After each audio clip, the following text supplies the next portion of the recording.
Assalamualaikum warahmatullahi wabarakatuh. Pada pertemuan kali ini kita akan membahas mengenai reproduksi sel. Ya, jadi kita akan membahas tentang reproduksi sel.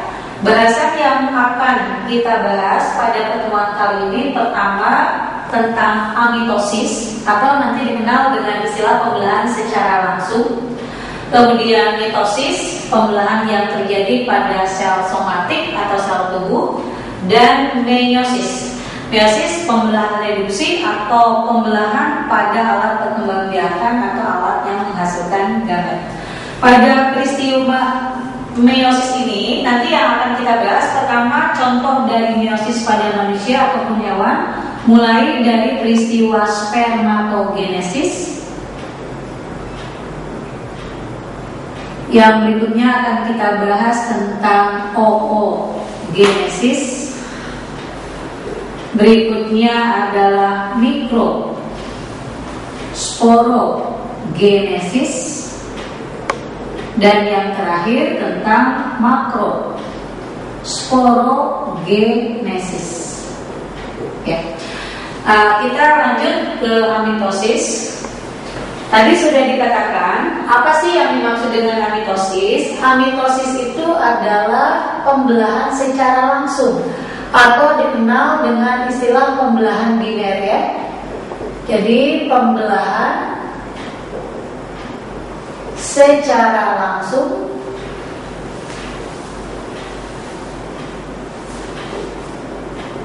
tanpa melalui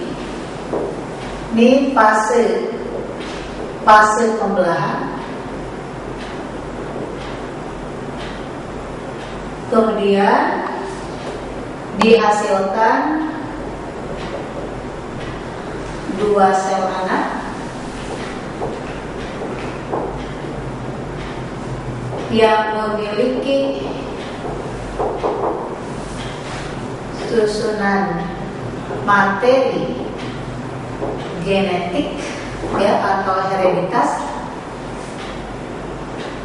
sama dengan induk. Iya, supaya lebih memahami, Ibu ambil contoh. Ini sebuah sel yang akan mengalami pembelahan secara mitosis.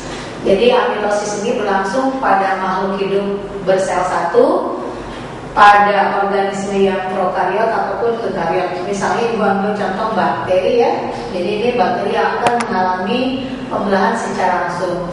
Jadi yang pertama Anda bisa lihat di sini materi hereditasnya nanti akan terjadi penggandaan materi hereditas. Nah, setelah terjadi penggandaan baru nanti akan terbentuk dua sel anak yang identik yang sama dengan induk. Jadi apa sih tujuan dari pembelahan amitosis? Jadi belum lagi tujuannya ya. Tujuannya itu untuk perkembangbiakan.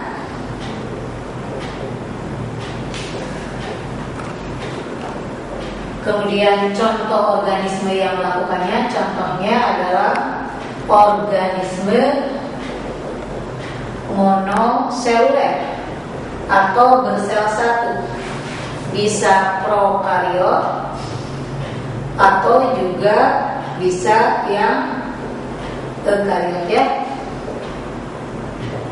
Iya.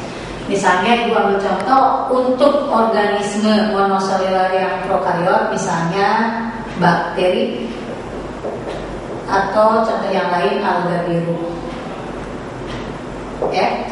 Kemudian kalau yang eukariot misalnya beberapa jamur yang bersel satu atau juga bisa beberapa alga yang bersel satu ya.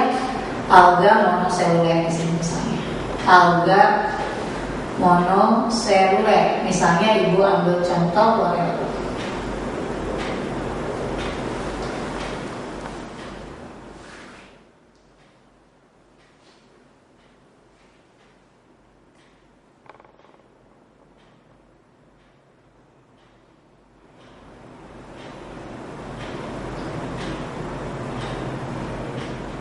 Kita teruskan dengan mitosis. Jadi apa sih yang dimaksud dengan mitosis ya? Jadi mitosis itu tidak lain dari pembelahan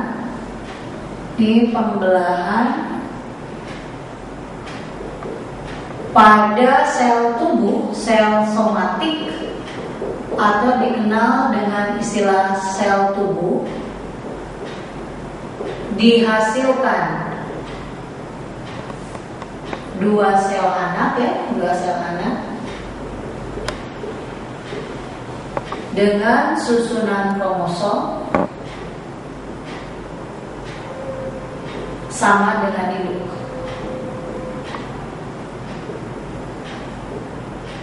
Jadi misalnya begini, kalau induknya punya susunan kromosom diploid misalnya, anak yang dihasilkannya juga diploid, ya. Kalau triploid misalnya, anak yang dihasilkannya juga triploid dan seterusnya. Prinsipnya pada mitosis ini sel anak yang dihasilkan punya susunan kromosom sama dengan induknya, ya. Nah, apa sih tujuannya? Tujuan dari mitosis yang pertama adalah untuk pertumbuhan. Ya, yang kedua tujuannya regenerasi, ya, regenerasi atau Anda sebut restitusi, yaitu memperbaiki jaringan yang rusak. Nah, kita akan bahas lebih lanjut tentang mitosis ini, tapi sebelumnya kita hubungkan sama siklus sel. Pada siklus sel nanti dikenal ada istilah G1, S, G2 dan M. G1 itu pertumbuhan primer, S-nya sintesa, G2 pertumbuhan sekunder. Nah, fase tersebut ini tergolong pada fase istirahat atau dikenal dengan istilah interfase.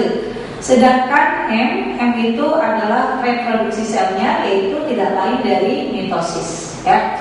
Nah, beberapa hal yang harus diingatkan di dalam siklus sel. Jadi lagi di dalam siklus sel yang memakan waktu paling lama adalah interfase, ya. Sedangkan nanti di reproduksi sel yang memakan waktu paling lama adalah profase, ya. Nah, sekarang kita lihat sel dalam keadaan istirahat. Jadi kalau sel dalam keadaan istirahat, ibu gambarkan secara sederhana bentuknya seperti ini. Nah, tentu sel dalam keadaan istirahat memiliki beberapa ciri. Apa sih ciri sel dalam keadaan istirahat? Kita lihat membran inti sama anak intinya masih jelas, ya. Jadi ciri yang pertama, membran inti dan anak inti atau dikenal dengan istilah nukleolus jelas. Yang kedua, kromosomnya tidak jelas tapi masih dalam bentuk benang-benang halus yang menyerap warna atau dinamakan kromatin. Kromosom tidak jelas, tetapi dikatakan masih dalam bentuk benang kromatin, ya. Kemudian ciri yang ketiga, pada interfase terjadi penggandaan DNA.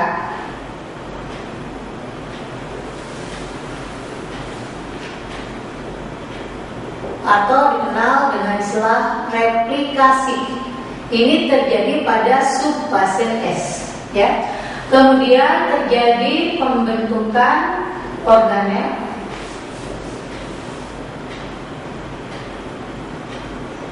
Yang kelima, terjadi sintesa protein. Dan yang berikutnya, selnya tumbuh. Kalau selnya tumbuh, ya volume bertambah, ya. Volume bertambah. Iya. Ada satu ciri lagi, pada interfase juga terjadi metabolisme, ya. Metabolisme di sini tujuannya adalah untuk pembentukan energi yang nantinya akan digunakan untuk fase-fase pada mitosis, ya. Nah, kita akan bahas beberapa fase yang ditemukan pada mitosis. Yang pertama adalah profase. Ciri dari profase kita lihat, membran inti yang tadinya jelas, demikian juga dengan anak inti yang tadinya jelas mulai tidak jelas, ya. Kemudian kromatin juga berubah jadi kromosom, kita lihat. Kemudian kromosomnya mengganda menjadi kromatin dan nanti akan terbentuk dengan spindle ya. Jadi ulangi lagi, ciri untuk profase yang pertama kita utesin dulu ya. Kromatin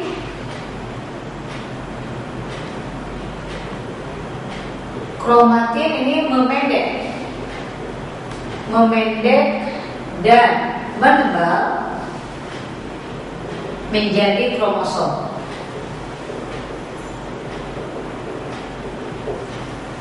Kemudian yang berikutnya, kromosom mengganda atau menduplikasi menjadi kromatin. Yang berikutnya, membran inti dan anak inti tidak jelas atau dikatakan mulai menghilang ya. Yang berikutnya adalah sentriol ini akan bergerak ke kutub yang berlawanan dan nanti akan membentuk spindle. Ini spindle ya. Ya, terbentuk spindle atau dikenal dengan istilah benang Glendon.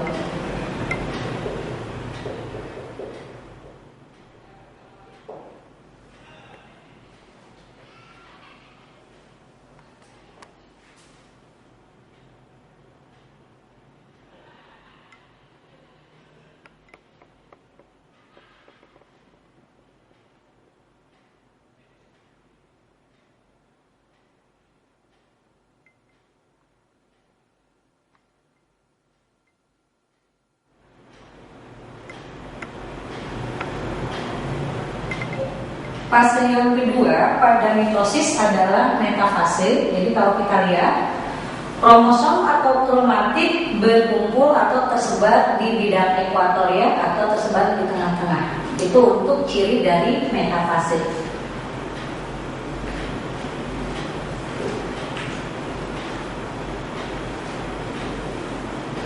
Atau dikatakan tadi berkumpul tersebar ya, di bidang ekuator, atau ada yang menyebut juga di bidang pembelahan.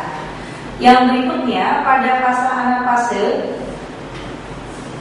kita lihat kromosomnya bergerak menuju kutub atau arah yang berlawanan. Jadi ulang lagi, yang ini kromosom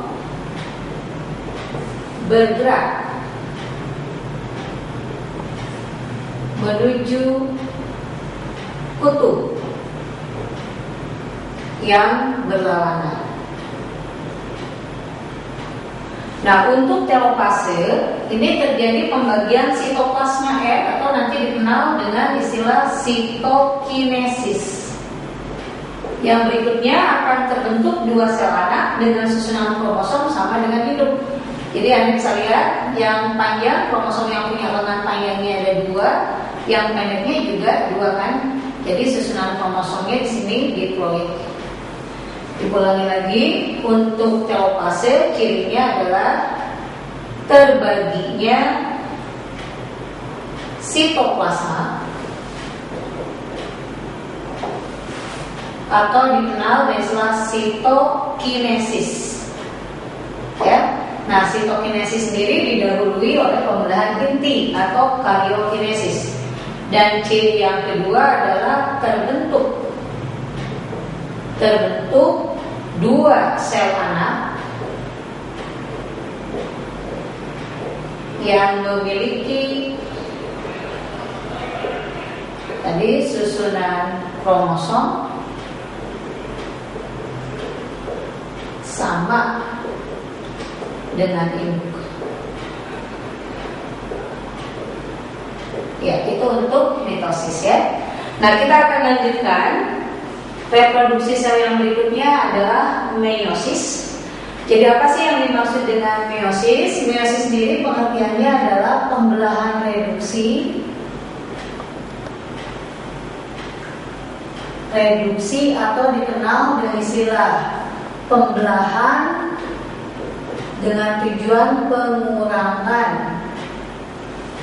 jumlah kromosom ini terjadi pada gonad atau disebut alat perkembangbiakan, atau bisa juga dikatakan pada alat penghasil gamet. Penghasil gamet ya, sel kelamin. Kemudian nantinya dihasilkan 4 sel anak dengan susunan kromosom ya setengah dari induk. Ya, itu pengertian dari meiosis. Jadi kalau misalnya induknya diploid, anaknya haploid, ya, dan seterusnya. Kemudian tujuan dari meiosis itu apa? Kita lihat. Tujuan dari meiosis adalah mempertahankan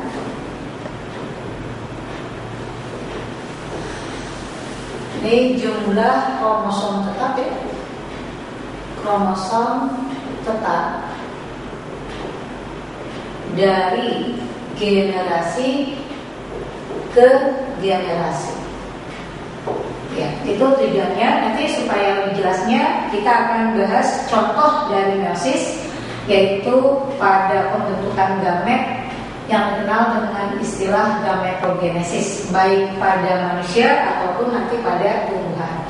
Nah, kita lanjutkan materi berikutnya dihubungkan sama fase-fase pada meiosis. Jadi beda halnya dengan mitosis. Mitosis itu pembelahannya hanya 1 kali. Tetapi kalau pada meiosis nanti ada 2 kali pembelahan.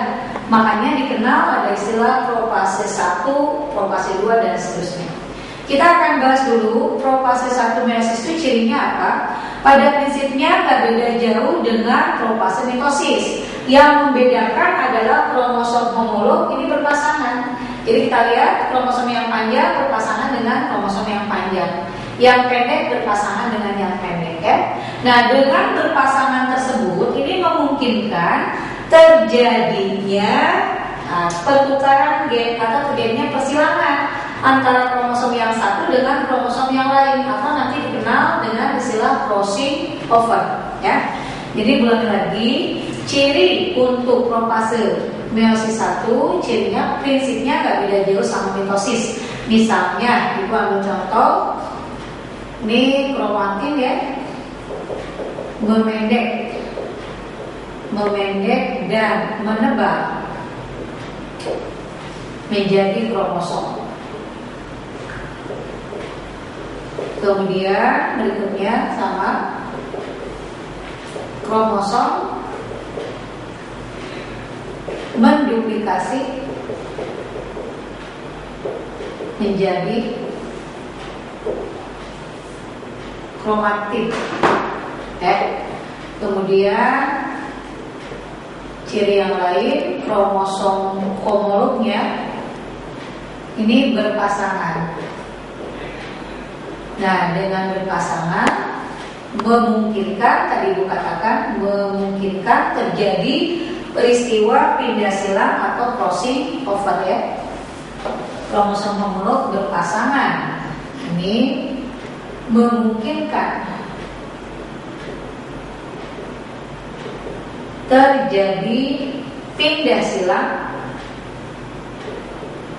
atau dikenal dengan istilah crossing over ya. Jadi kalau misalnya itu sederhanakan, gambar kromosomnya itu sederhanakan ya, begini kan ya. Ini misalnya ini kromosom yang lain, ini gini. Nah, kalau misalnya terjadi peristiwa pindah silang kan saling melilit, sehingga nanti akan terjadi pertukaran gen di sini. Nah, ini baru contoh ini. Jadi kromosom yang berwarna hitam memiliki sebagian tengahnya yang berwarna merah. Kemudian kromosom yang berwarna merah, gitu ya, baru contoh begini, memiliki bagian lengan yang sebagian berwarna hitam. Nah, ini hasil dari peristiwa pindah silang. Nah, untuk titik pertemuan dari peristiwa pindah silang sendiri, ini titik pertemuannya dinamakan kiasma atau kiasmata. Ya. Jadi ulangi lagi, kromosom homolog berpasangan memungkinkan terjadi pindah silang atau crossing over. Tentu membran inti dan anak intinya juga akan jelas ya. Jadi ulangi lagi, membran inti dan anak inti tidak jelas atau dikatakan menghilang atau tidak jelas.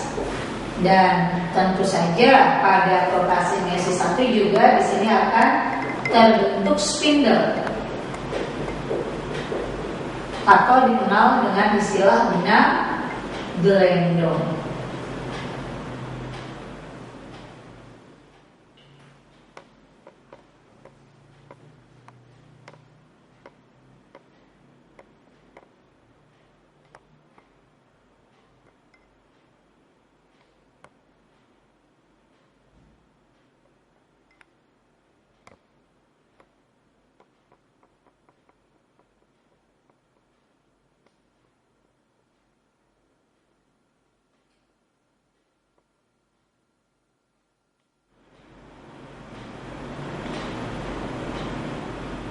Pada metafase 1 kita lihat ya, metafase 1 kromosom homolog. Jadi pakai istilah homolog, berbeda dengan mitosis.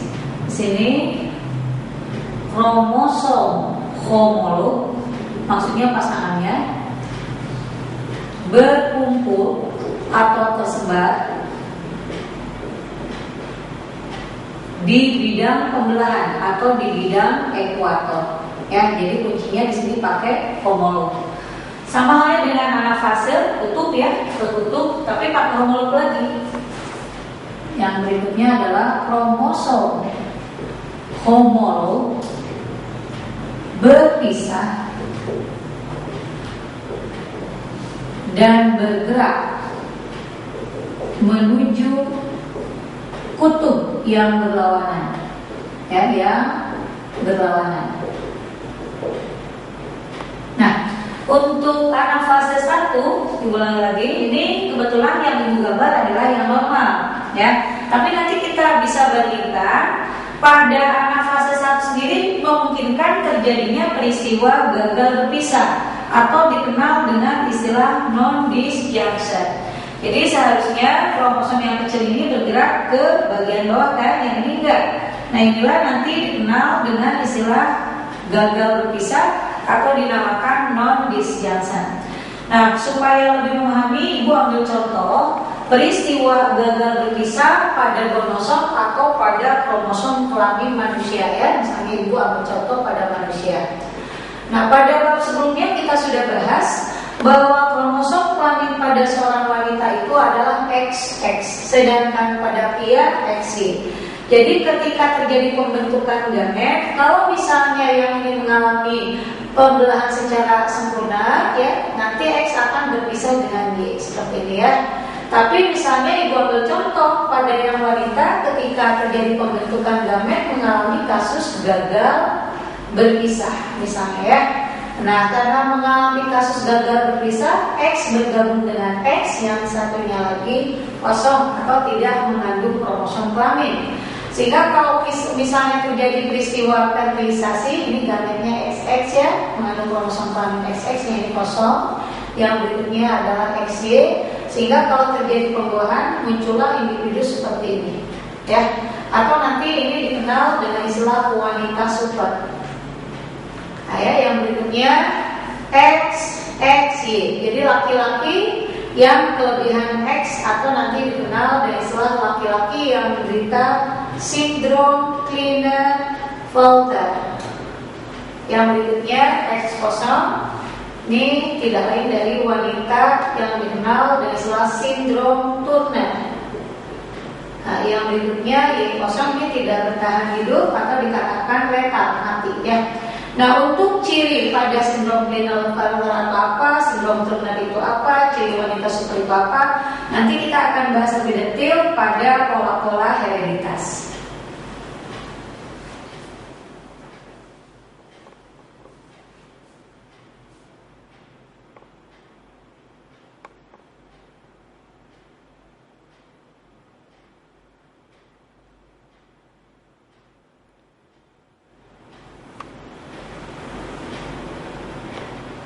pada telopase 1, kita lihat ya, telopase 1 sama halnya dengan telopase mitosis terjadi sitokinesis. Cuma yang membedakan, kita lihat susunan kromosom sel anaknya sudah haploid. Karena apa? Karena yang kromosom yang lengannya panjang udah nggak punya pasangannya. Demikian juga dengan kromosom yang punya lengan pendek sudah nggak punya pasangannya lagi, ya. Jadi ciri untuk telopase 1 adalah terjadinya sitokinesis atau dikatakan pembagian sitoplasma, ya. Pembagian sitoplasma. Ciri yang kedua apa? Ciri yang kedua adalah terbentuk dua sel anak dengan susunan kromosom. Ini sudah setengah dari induk. Jadi yang tadinya diploid menjadi haploid. Artinya apa? Di sini telah terjadi pengurangan atau telah terjadi reduksi kromosom. Jadi kesimpulannya, pengurangan jumlah kromosom sudah terjadi pada meiosis 1, ya. Nah, kita lanjut. Setelah telopase 1 ada fase antara yang dikenal dengan istilah interkinesis, ya. Jadi nanti kromosomnya kembali terlihat dalam bentuk kromatin, membran intinya terbentuk lagi, anak intinya juga terlihat jelas. Nah, untuk meiosis 2 mulai dari profase 2, metafase 2, anafase 2 dan telofase 2, yang ini ya Ibu kasih catatan langsung aja. Cirinya itu sama dengan mitosis, ya. Cuma yang membedakan apa? Yang membedakan susunan kromosom. Susunan kromosom sel anaknya atau susunan kromosomnya itu sudah setengah dari induk. Jadi ciri yang lain sama dengan mitosis. Misalnya nih, Ibu ambil contoh, terbentuk spindel kromatinnya menjadi kromosom kembali yang nantinya menduplikasi menjadi kromatid, ya. Metafase juga sama, berkumpul di bidang ekuator atau di tengah-tengah. Anafase juga sama, kromosomnya bergerak menuju kutub yang berlawanan, ya. Nah, kalau di telofase yang membedakan ini sel yang terbentuknya 4. Jadi untuk telofase cirinya itu adalah sama sitokinesis, ya. Yang kedua terbentuk 4 sel anak yang memiliki susunan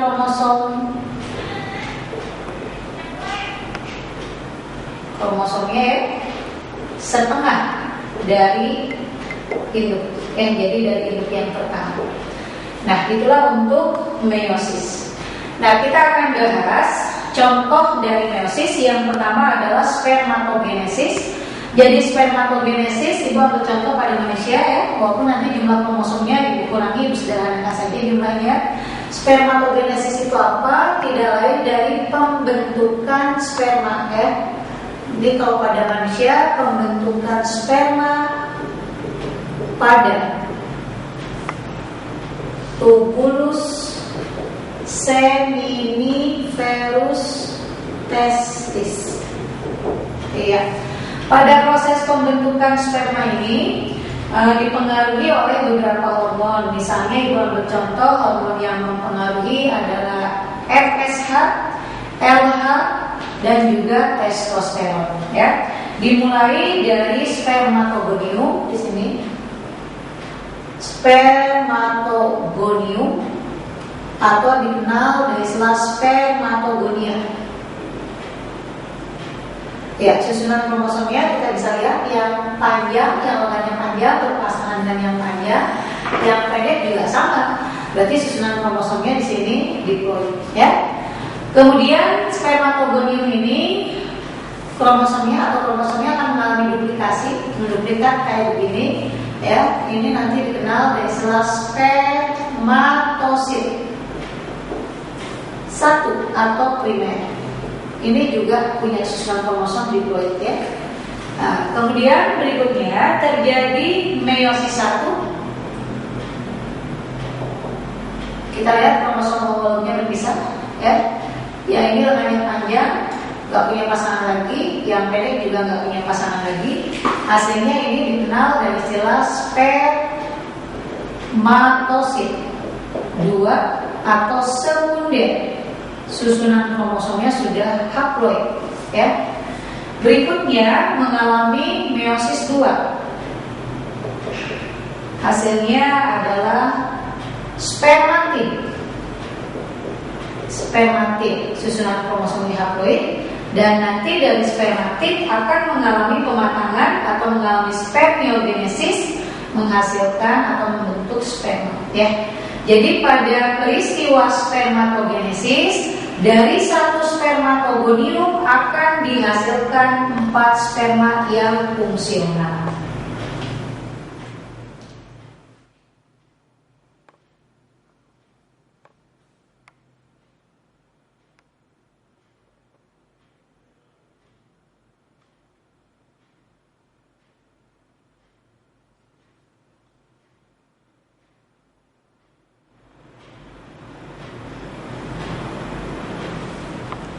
Kita lanjut ke contoh meiosis yang kedua, yaitu oogenesis, ya. Jadi oogenesis itu adalah pembentukan ovum.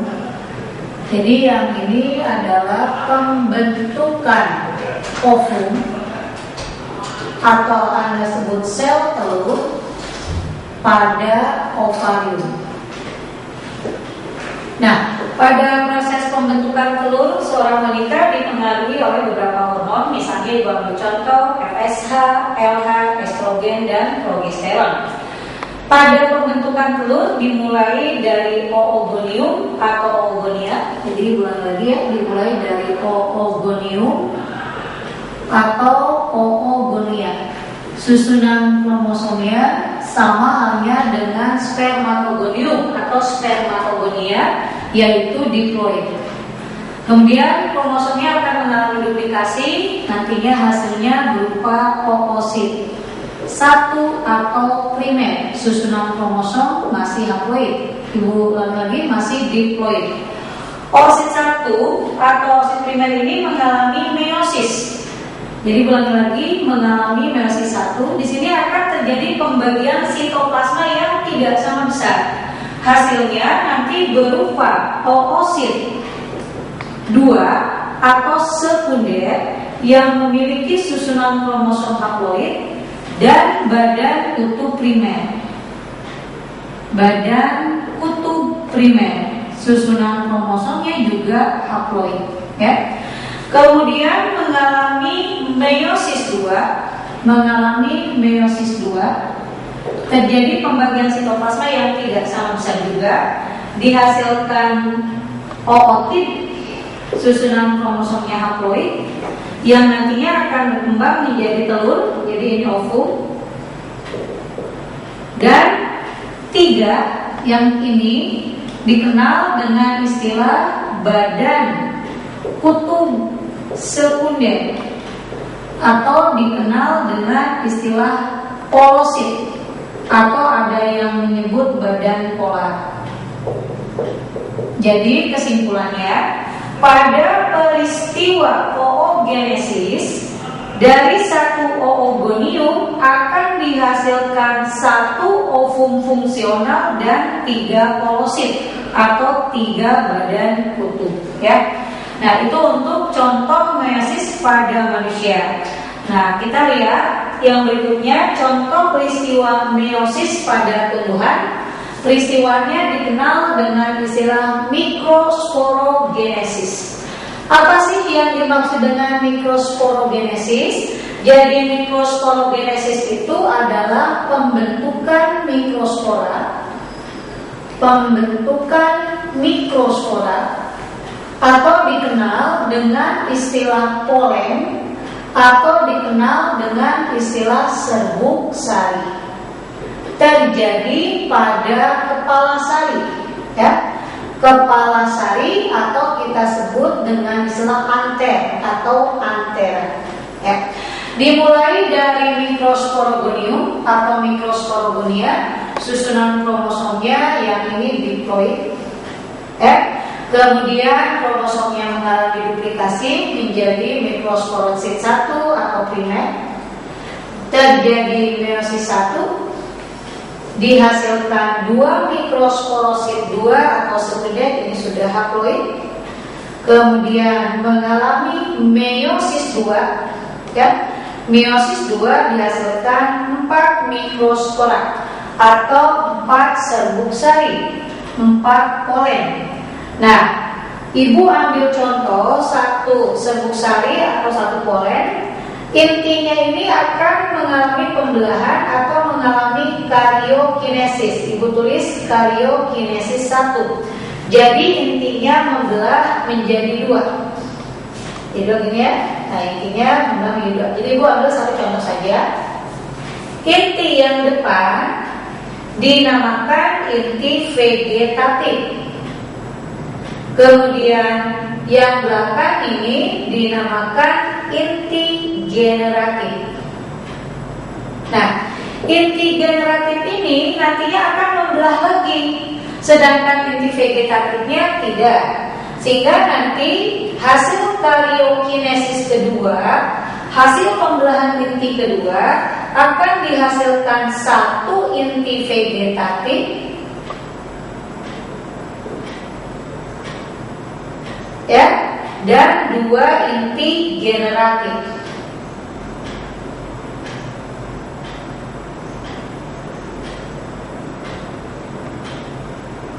Iya, itu peristiwa mikrosporogenesis.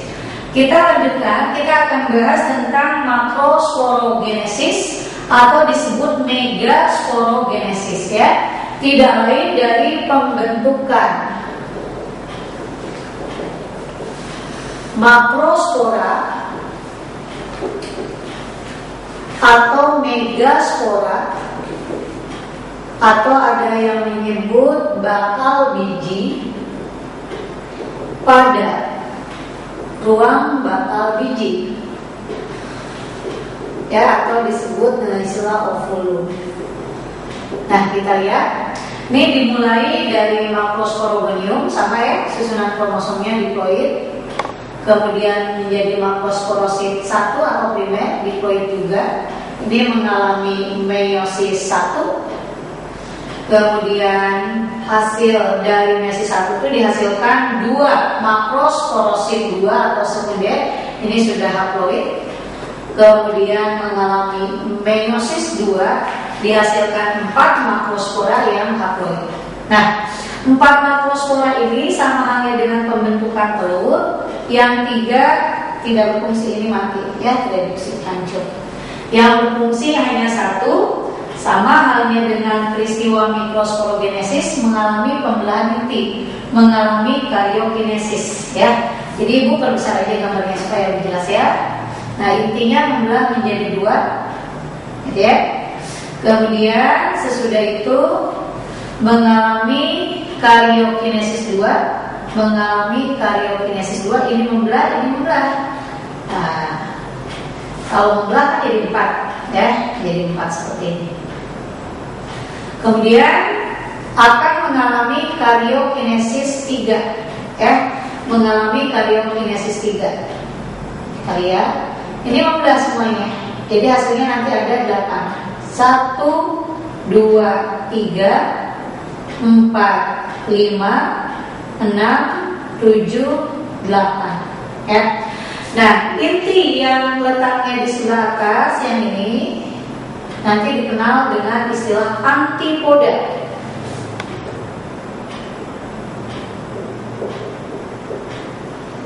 Iya.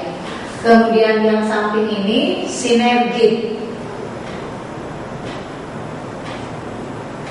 Ya, ini sinergit, ini sinergit. Sedangkan yang ini ovum.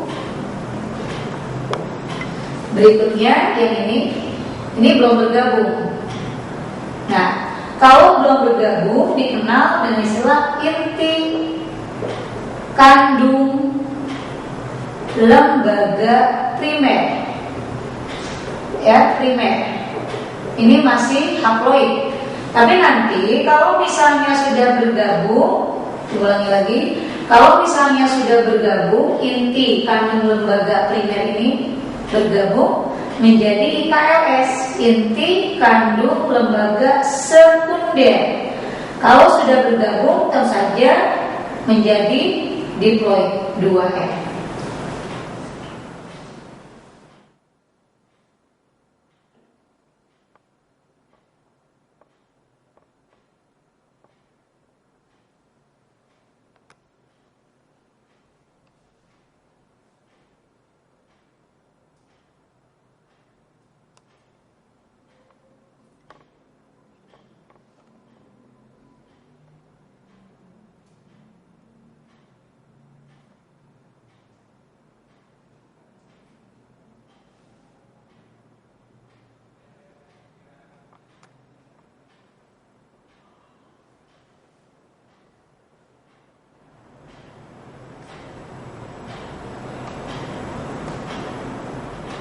Ya, kita akan bahas mengenai pembuahan ganda pada Angiospermae ya. Angiospermae itu adalah golongan tumbuhan biji tertutup yang dibedakan menjadi 2 kelas, yaitu golongan monokotil, tumbuhan berkeping biji 1, dan dikotil, tumbuhan berkeping biji 2. Ya. Sebelumnya kita sudah bahas peristiwa mikrosporogenesis atau peristiwa pembentukan serbuk sari, polen atau mikrospora. Jadi Ibu ambil contoh, ini mikrospora ya. Jadi ini mikrospora atau kita sebut polen atau kita sebut dengan istilah serbuk sari. Nah, peristiwa pembentukan serbuk sari tadi sudah dikatakan terjadi pada kepala sari atau antera. Nah, kita lihat serbuk sari ini akan jatuh ke kepala putik atau ke stigma, atau peristiwanya nanti dikenal dengan istilah polinasi, penyerbukan. Nah, serbuk sari sendiri nantinya akan membentuk bulu serbuk sari. Jadi Ibu gambarkan, dia akan membentuk bulu serbuk sari.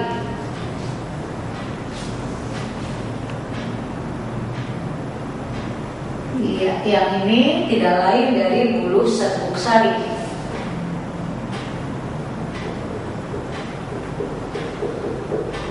Sudah kita ketahui bahwa inti pada mikrospora atau pada polen atau pada serbuk sari tadi mengalami pembelahan ya. Jadi Ibu tuliskan di sini tadi mengalami pembelahan, mengalami karyokinesis 1 kan ya.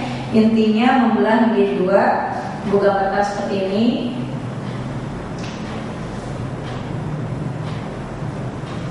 Kemudian yang belakang tepatnya inti generatif akan mengalami karyokinesis lagi. Tulis di sini mengalami karyokinesis 2, hasilnya seperti ini. Iya, Ibu kasih keterangan. Yang depan adalah inti vegetatif yang berfungsi sebagai penunjuk jalan. Kemudian 2 di belakang adalah inti generatif. Ini lubang tempat dilewati oleh inti-inti tersebut dikenal dengan istilah mikrofil. Ya, jadi yang ini tidak lain dari inti vegetatif. Yang berikutnya adalah inti generatif.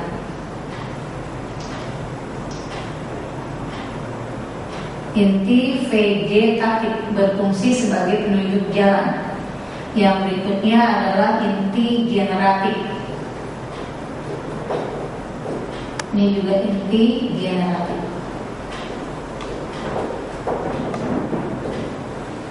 Seperti sudah kita ketahui, di ruang bakal biji sendiri atau di ovulum terjadi peristiwa makrosporogenesis. Hasilnya 3 yang dekat kalaza ya. Di sini nanti ada bagian yang dinamakan kalaza, dinamakan antipoda. Kemudian 2 yang di tengah dinamakan inti kandung lembaga primer, ini masih haploid, tetapi nanti ini bergabung. Nah, kalau sudah bergabung, ini bergabung menjadi inti kandung lembaga sekunder atau megagametosit. Susunan kromosomnya sudah diploid karena bergabung. Yang ini ovum, yang tengah, yang samping adalah sinergit. Nah, Ibu kasih tanda dulu ya, yang ini sama ovum. Nah, pada peristiwa pembuahan ganda, inti generatif pertama nantinya akan membuahi ovum, dan inti generatif kedua akan membuahi inti kandung lembaga sekunder. Hasil pembuahan dari inti kandung lembaga sekunder oleh inti generatif hasilnya berupa endosperma, ya, atau kita sebut dengan istilah cadangan makanan. Nah, cadangan makanan ini memiliki susunan kromosom diploid bergabung dengan haploid, berarti triploid. Dan inti generatif yang membuahi ovum nantinya akan menghasilkan zigot yang akan berkembang menjadi embrio. Ya, susunan kromosomnya diploid 2N. Inilah yang kita sebut dengan istilah biji. Ya. Jadi mengapa pada amniosperme dikatakan mengalami pembuahan ganda? Karena yang dihasilkan selain embrio, ada juga bagian lain yang dihasilkan adalah cadangan makanan atau endosperma, ya, endosperma. Nah, kita lanjut. Ternyata terbentuknya embrio pada amniosperme tidak selalu melalui peristiwa pembuahan atau fertilisasi, ya. Jadi nanti ada peristiwa ampiksis atau amfibiksis dan apomiksis. Jadi ini melalui peristiwa pembuahan atau melalui fertilisasi. Sedangkan yang ini tidak melalui pembuahan, tidak melalui peristiwa fertilisasi, ya. Embrio yang terbentuk hasil peristiwa ampiksis atau amfibiksis ini terbentuk hasil peristiwa fertilisasi antara ovum dengan inti generatif, ya, inti generatif atau dengan inti spermatozoid. Tentu saja ini haploid. Nanti embrio yang dihasilkan punya susunan kromosom diploid, ya. Nah, ternyata peristiwa terbentuknya embrio bisa juga tanpa pembuahan, misalnya parthenogenesis. Ini berasal dari ovum, ya. Embrio yang terbentuk punya susunan kromosom haploid. Ya, karena ovum punya susunan kromosom N atau haploid. Yang berikutnya apogami, ini terbentuk dari sinergit atau dari antipoda. Ya, iya, sinergit ataupun antipoda juga susunan kromosomnya haploid, sehingga embrio yang terbentuk juga haploid. Sedangkan embrio adventif ini terbentuk dari sel nucellus. Sel nucellus itu sel penyusun ruang bakal biji. Sel nucellus punya susunan kromosom diploid, sehingga embrio yang terbentuk memiliki susunan kromosom diploid. Dengan adanya peristiwa apomiksis ini, nanti belakang ya, ini. Dengan adanya peristiwa apomiksis ini memungkinkan terbentuknya embrio lebih dari satu, atau dikatakan memungkinkan terjadinya poliembrioni, ya, atau terbentuknya embrio lebih dari satu. Iya. Jadi itulah pembahasan mengenai reproduksi sel, ya, yang mencakup amitosis, mitosis, dan meiosis. Ibu harap materi yang Ibu sampaikan bisa dipahami. Akhir kata Ibu ucapkan wassalamualaikum warahmatullahi wabarakatuh.